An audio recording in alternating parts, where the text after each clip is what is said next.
சரண் Krishna YouTube சேனலுக்கு உங்களை அன்புடன் வரவேற்கின்றேன். குலதெய்வ கோயிலுக்கு செல்வதற்கு முன் இப்படி முறையாக விரதம் இருந்தால் குலதெய்வம் மகிழ்ச்சி அடையும். அது எந்த முறையில் விரதம் இருக்கணும், எப்படி இருக்கணும் அப்படிங்கிறத பற்றி தான் இந்த வீடியோவில் தெளிவாக பார்க்க போகிறோம். நம்ம சேனலில் உள்ள வீடியோவை ஃபஸ்ட் டைம் நீங்கள் பார்க்குறீங்க அப்படின்னா மறக்காமல் நம்ம சேனலை சப்ஸ்கிரைப் பண்ணி வச்சுக்கோங்க. நம்ம சேனலில் தொடர்ந்து குலதெய்வ பதிவுகள், ஆன்மீக தகவல்கள் வந்து கொண்டே இருக்கும். வாங்க வீடியோக்குள்ளே போகலாம். குலதெய்வ கோவிலுக்கு மாதம் ஒரு முறை செல்வது ரொம்பவே சிறப்பு. அப்படி போக முடியாதவங்க வருஷத்தில் ஒரு 5 முறையாவது, அதாவது 2 மாதத்திற்கு ஒரு தடவை இல்லை 3 மாதங்களுக்கு ஒரு முறை அப்படின்னு குறிப்பிட்ட நாட்களுக்கு ஒருக்க நீங்கள் குலதெய்வத்தை பார்த்து விட்டு வர வேண்டும். அப்படியும் எங்களால் போக முடியல அப்படின்னு நினைக்கிறவங்க கட்டாயம் வருடாந்திர பூஜைக்கு சென்றே ஆக வேண்டும்.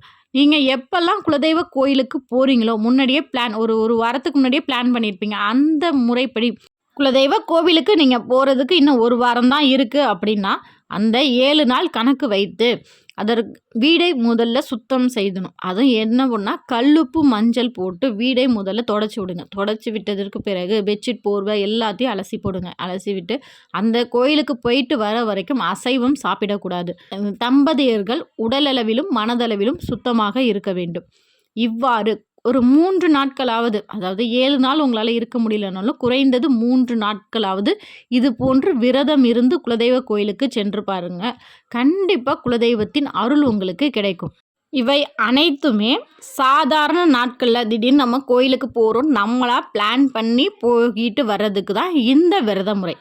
ஆனால் வருடாந்திர பூஜைக்கு நீங்கள் போகும்போது கட்டாயம் இந்த முறையில் நீங்கள் விரதம் இருந்தீங்க அப்படின்னா உங்களுக்கு பெரிய ஒரு மாற்றமே கட்டாயம் தெரியும். எப்போதும் நீங்கள் போகிறதுக்கும் இந்த முறைப்படி விரதம் இருந்து நீங்கள் குலதெய்வ கோயிலுக்கு போகிறதுக்கும் பெரிய வித்தியாசம் உங்களுக்கு கட்டாயம் தெரியும். வருடாந்திர பூஜைக்கு போகணும் அப்படின்னு நீங்கள் முடிவு பண்ணதுக்கு பிறகே ஒவ்வொரு குலதெய்வத்திற்கும் ஒரு குறிப்பிட்ட நாட்களில் வருடாந்திர பூஜை அப்படிங்கிறது நடக்கும். ஒரு சிலருக்கு சித்ரா பௌர்ணமி, பங்குனி உத்திரம், மாசி மகம், சிவன்ராத்திரி அப்படின்னு தைப்பூசம், இது போன்ற ஒவ்வொரு குலதெய்வத்திற்குமே ஒவ்வொரு நாட்கள் உகந்த நாட்களாக தேர்ந்தெடுத்து அந்த நாட்களில் வருடாந்திர பூஜை வைப்பாங்க. உங்கள் கோயிலில் எப்போ காப்பு கட்டுறாங்க, எப்போ பத்திரிகை அனுப்புகிறாங்க அப்படிங்கிறது கட்டாயம் உங்களுக்கு தெரிஞ்சே ஆகணும். ஒவ்வொரு குலதெய்வத்தை வணங்கும் குல மக்களின் வீட்டிற்கு பத்திரிகை அனுப்பப்படும். அப்படி உங்கள் வீட்டிற்கு உங்கள் குலதெய்வ பத்திரிகை வந்துருச்சு அப்படின்னாலே அந்த நாட்கள் முதல் நீங்கள் கட்டாயம் அசைவத்தை தவிர்த்தே ஆக வேண்டும். அந்த நாள்லேருந்தே நீங்கள் வீடு துடைச்சி சுத்தமாக இருக்கணும்னு நான் சொல்லலை. அசைவம் அப்படிங்கிறது வீட்டுக்கு பத்திரிக்கை வந்துருச்சுனாலே குலதெய்வம் உங்களை அழைக்குது. குலதெய்வ அழைப்புதல் வந்த உடனே நம்ம என்ன பண்ணிடணும், வீடு முதல்ல சுத்தமாக இருக்கணும். முதல்ல அசைவம் அப்படிங்கிறத நம்ம நிறுத்திடணும். முதல்ல அசைவத்தை நிறுத்தணும். அடுத்து 2வதாக குலதெய்வ பத்திரிக்கை வந்த உடனே அதற்கு மறுநாள் வெள்ளிக்கிழமை இல்லை மற்ற கிழமைகள், வெள்ளிக்கிழமை வீடு துடைக்கக்கூடாது. அது மற்ற கிழமைகளாக இருந்துச்சு அப்படின்னா, இல்லை வெள்ளிக்கிழமை தான் வந்திருக்கு அப்படின்னா சனிக்கிழமை, இல்லை வியாழக்கிழமை வந்திருக்கு அப்படின்னா வெள்ளிக்கிழமை விட்டுட்டு அடுத்து சனிக்கிழமை வீடுகளை முதல்ல சுத்தம் பண்ணுங்கள். வீடை ஃபுல்லாக தொடச்சி விட்டுருங்க. அதிலும் கல்லுப்பு மஞ்சள் கலந்து வீடு சுத்தம் பண்ணுவது ரொம்பவே சிறப்பு. வீட்டில் உள்ள நெகட்டிவ் எனர்ஜி ஃபுல்லாக வெளியே போயிடுச்சு அப்படின்னாலே குலதெய்வ சக்தி நிறைஞ்சு இருக்கும் நம்ம வீட்டில். பெண்கள் இப்போ ஒரு 10 நாளைக்கு முன்னாடியே நமக்கு பத்திரிக்கை வந்துடும். அப்படி இருக்கும்போது அந்த 10 நாட்களில் பெண்கள் மாதவிடாய் காலம் வருது அப்படின்னா ஒரு பிரச்சனையும் இல்லை. அந்த மாதவிடாய் காலம் முடிந்த பிறகு நீங்கள் வீடை சுத்தம் பண்ணுங்கள். ஆனால் பத்திரிக்கை வந்த உடனேயே அசைவம் சாப்பிடுவதை நிறுத்திடுங்க. 3வதாக அதே போல் குலதெய்வ கோயிலுக்கு போகிறதுக்கு 3 நாட்கள் 5 நாட்கள், குறிப்பாக ஒரு வாரத்திலேருந்து ஒரு 11 நாள், ஒரு வாரம் அப்படிங்கிறது தம்பதிகளும் உடலளவிலும் மனதளவிலும் சுத்தமாக இருப்பது ரொம்பவே சிறப்பு. 4வதாக குலதெய்வ கோவிலுக்கு போகிறதுக்கு முன்னாடியே பத்திரிக்கை வந்தோடனே நீங்கள் வீடு வாசல் சுத்தம் பண்ணிட்டீங்க.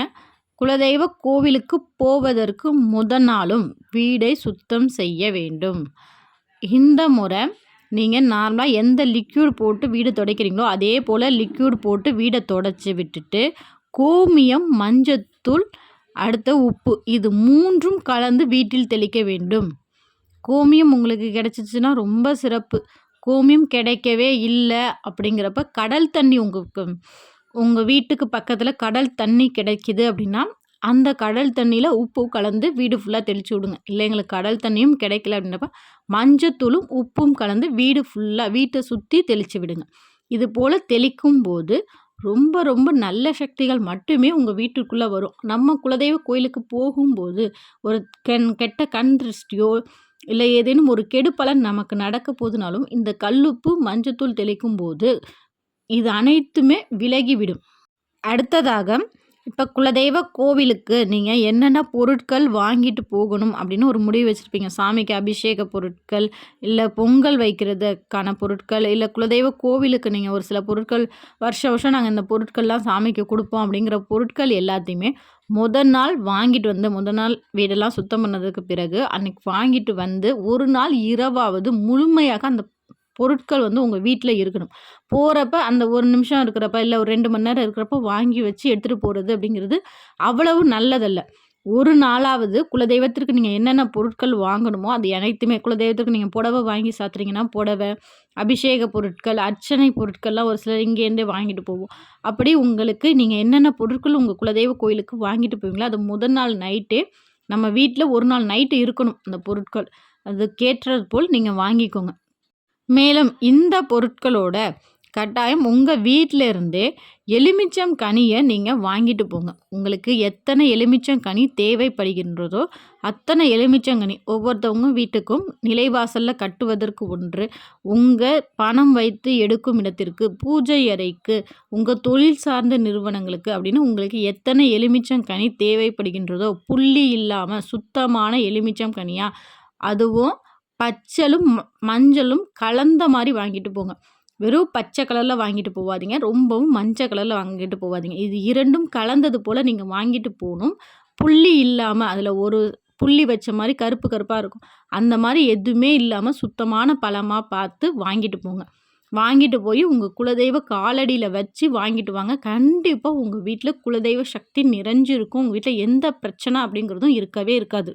இப்போ குலதெய்வ கோவிலுக்கு சாயங்காலம் 6 மணிக்கு நாங்கள் கிளம்புறோம் அப்படின்னாலே ஒரு 5 மணிக்கெல்லாம் உங்கள் வீட்டில் உள்ள தெய்வத்தை வணங்கி விட்டு தான் நீங்கள் போகணும்.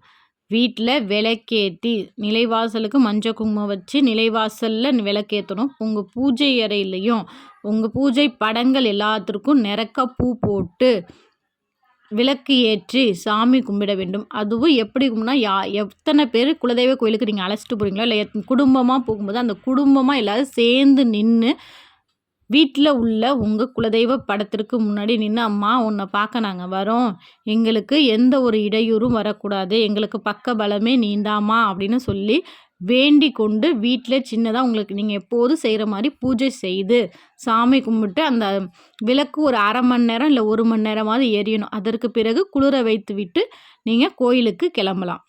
இது போல கட்டாயம் முறையாக விரதம் இருந்து கோயிலுக்கு சென்று பாருங்கள். குலதெய்வம் மகிழ்ச்சி அடையும். உங்களோட வருகையை ஆவலாக எதிர்பார்க்கும். இத்தனை வருஷம் நாங்கள் இந்த விரதம்லாம் நாங்கள் செஞ்சதே இல்லை அப்படின்னாலும் இந்த வருஷம் கட்டாயம் செஞ்சு பாருங்கள். உங்களுக்கு நல்லதொரு மாற்றம் ஏற்படும். குலதெய்வத்தின் பரிபூரண அருளும் உங்களுக்கு கிடைக்கும்.